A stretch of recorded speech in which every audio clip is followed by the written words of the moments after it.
General stuff looks really good. So I don't have anything more to add to that other than thank you. I really appreciate you folks coming on this tour. This is always a highlight of my year to interact with people that we don't get to see every day, and so appreciate the opportunity.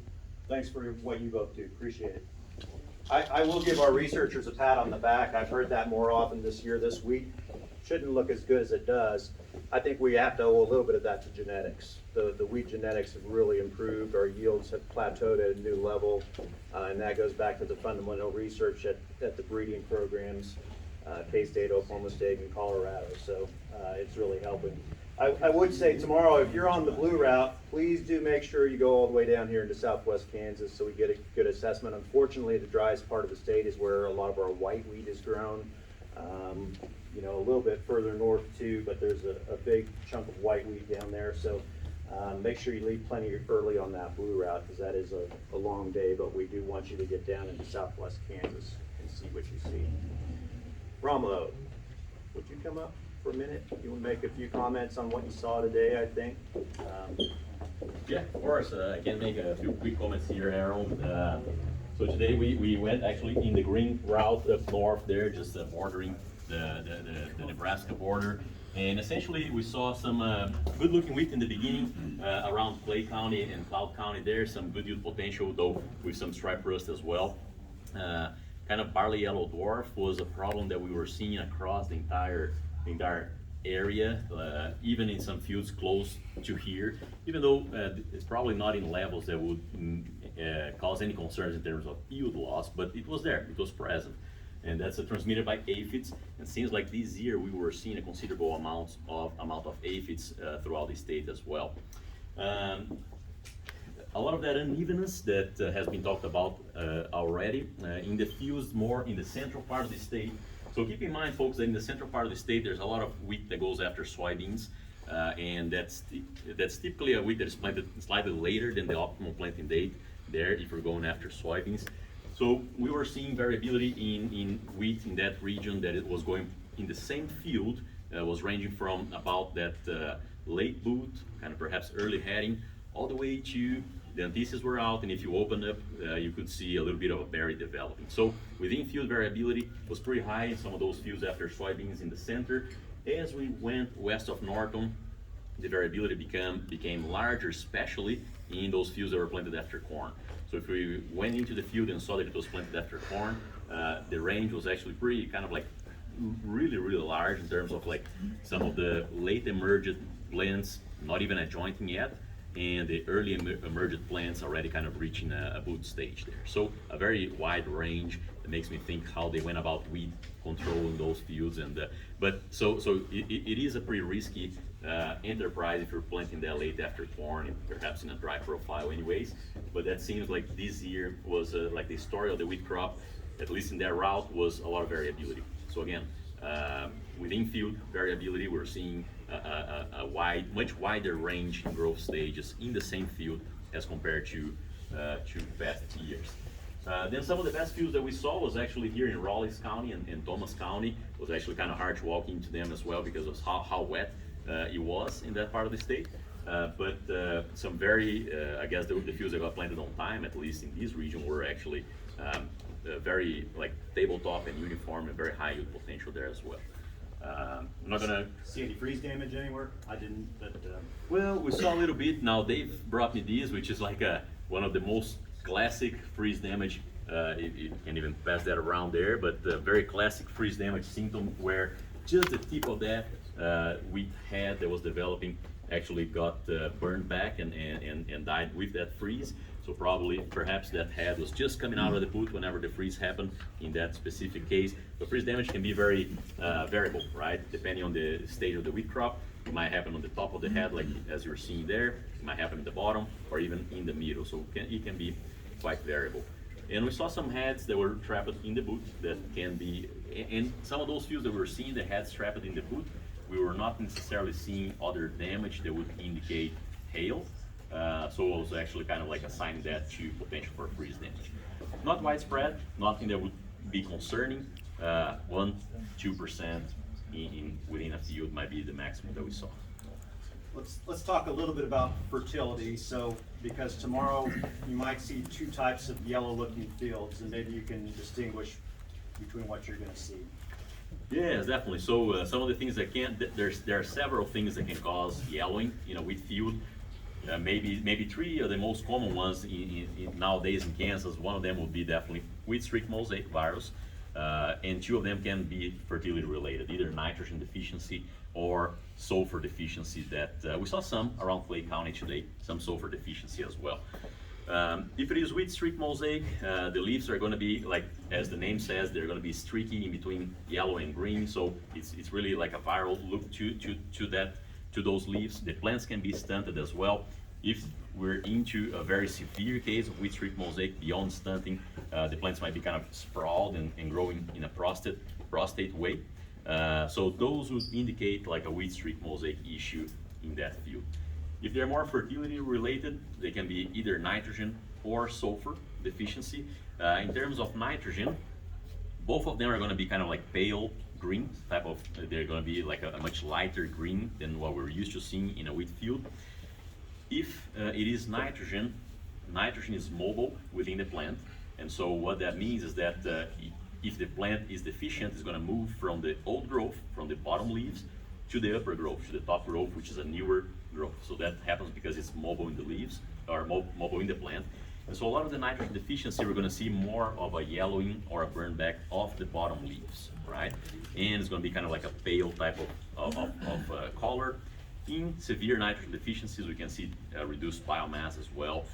And if it is a field that is grazed, it's very easy to see if it has nitrogen deficiency, because you're going to see what we call cowpox, which are spots where the cow popped.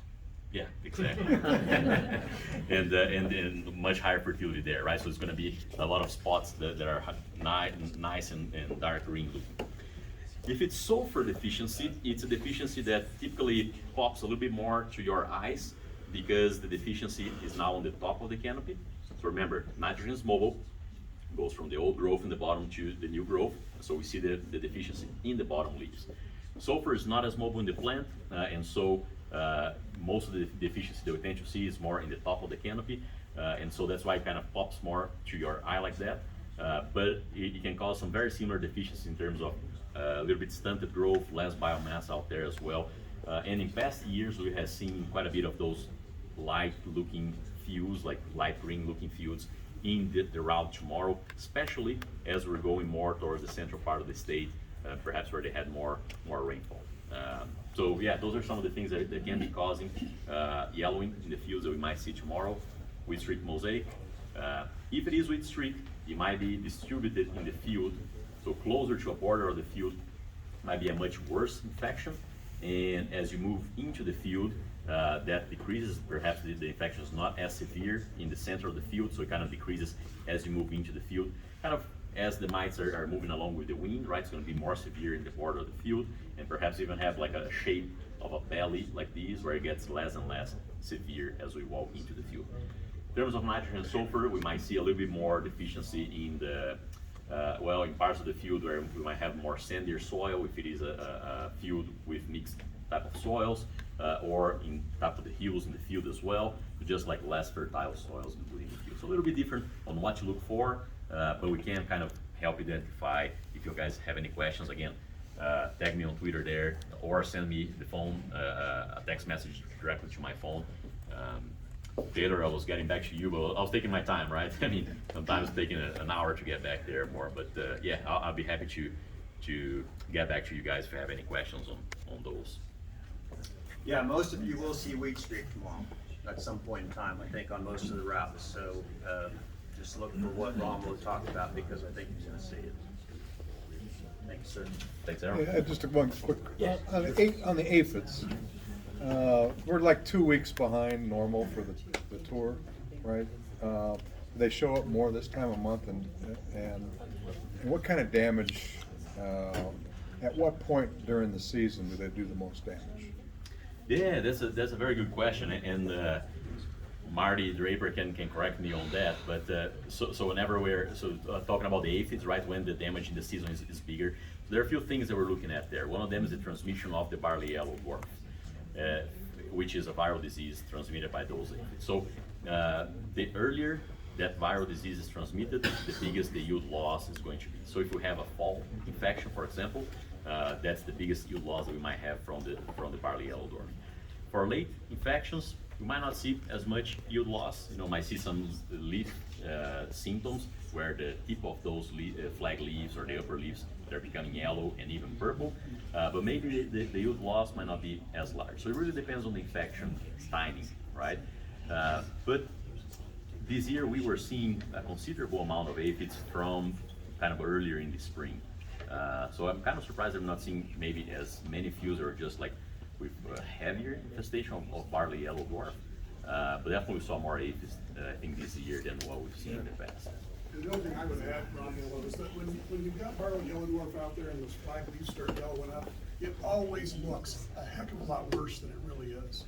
Because those leaves just jump out, they're so prominent. And when you start actually calculating the percentage of infection and then the potential yield loss at the stage of the infection, it's generally relatively minor. So I don't have to correct you, I just have to add on. Awesome. The aphids themselves just feeding on the plant probably never get to a threshold where it hurts the plants. It's all about the virus, correct? And it does most of the damage in the fall if they hang around. And Early of them, season yeah. infections are gonna be worse because they affect root development.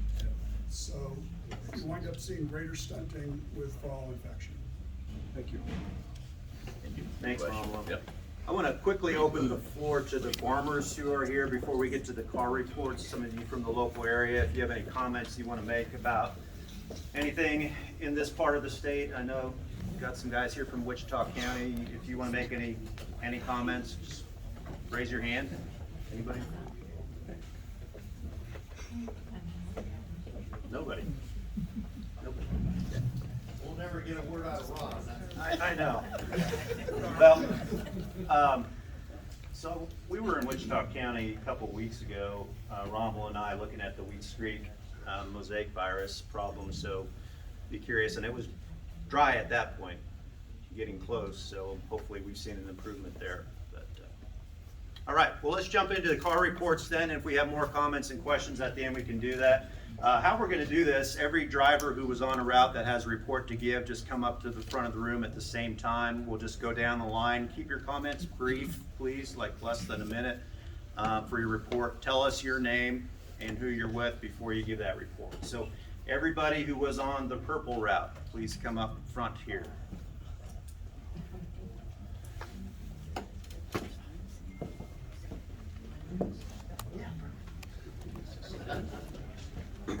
Going solo, Randy. Sure. Going solo. Yeah. All right, purple route. So Sarah, Kim, and I were on the purple route today. We had an average calculated yield of 47 compared to 49 in 2019. We did 9 stops. Lowest yield was 28. Highest yield was 87. So as we went northwest, stands were pretty good. Taller wheat yields in the 60s, 70s, and 80s. At Hebron, Nebraska, we started moving west, pretty much corn, soybeans, and fenced-in land. So we only got a couple stops in Nebraska. And then as we started moving down southwest towards Colby, yields were in the 20s, 30s, and 40s. A lot of the wheat after soybeans and corn that Romulo talked about. So there's a little bit of variation within the field there. But other than that, that's what we had today on purple route. All right, thank you, Vance. Green route.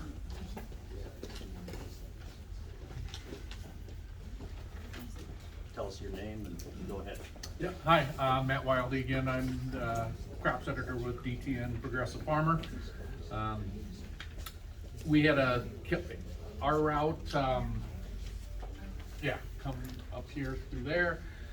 We saw some really good wheat. For the most part, overall, the average calculated yield was 69.7. That we noticed 13 stops. The lowest yield, projected yield was 32.7. The highest was 98. For an average eyeball, we figured maybe about 59. Last year's yield was 48.9. bushel per acre, maybe around 50 days till harvest, we're guessing.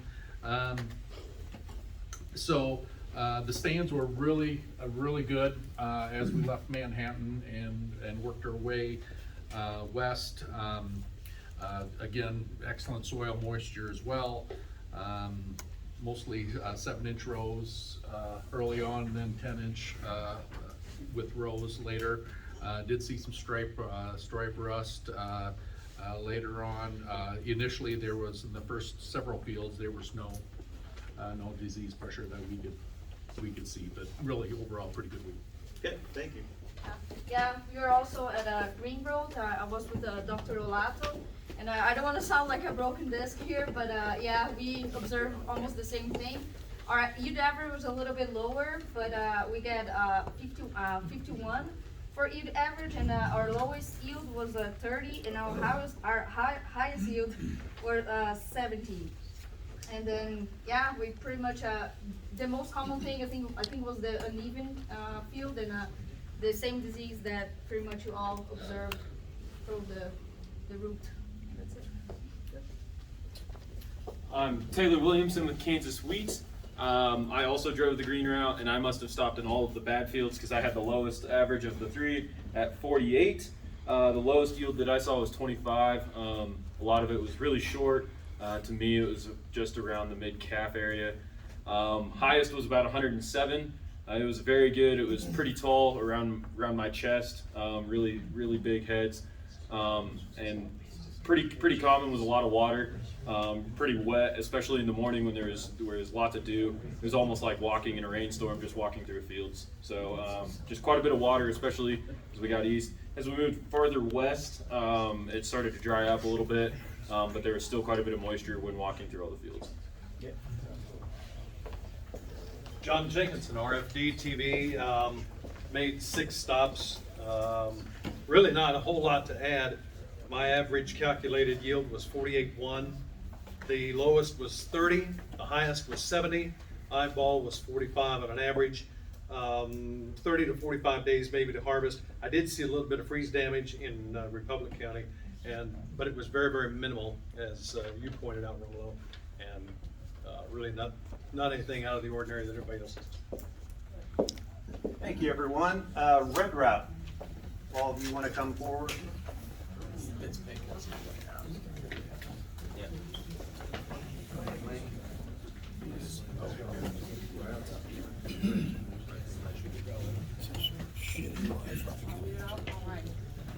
I'm Julie Wilson again, Reuters reporter based in Chicago on the red pink group.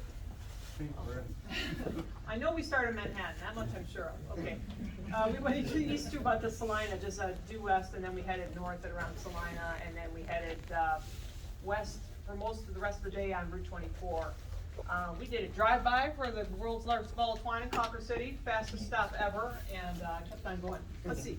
I think we made 12 stops we calculated today. Our average yield was 57.2, which seemed pretty good. We did find one, an 18.8 was our low, a couple loser fields, and we had one at 85. But the bulk of them, I want to say, were in the 40s, 50s to 60s, I'd say. First couple fields, wet fields, we saw just a ton of stripe rust, and we thought that, well, that's going to be the theme of the day, but it wasn't as bad as those first fields we saw around Manhattan itself. All the crops, most of the fields seem to have plenty of moisture, and that's about it. We had lunch in Osborne, Kansas. I forgot the name of the restaurant, but it was a very nice lunch. And that's it. Gary Milashevsky, did I screw anything up? Did I miss anything? You guys did all the work, I slept. Well, hell.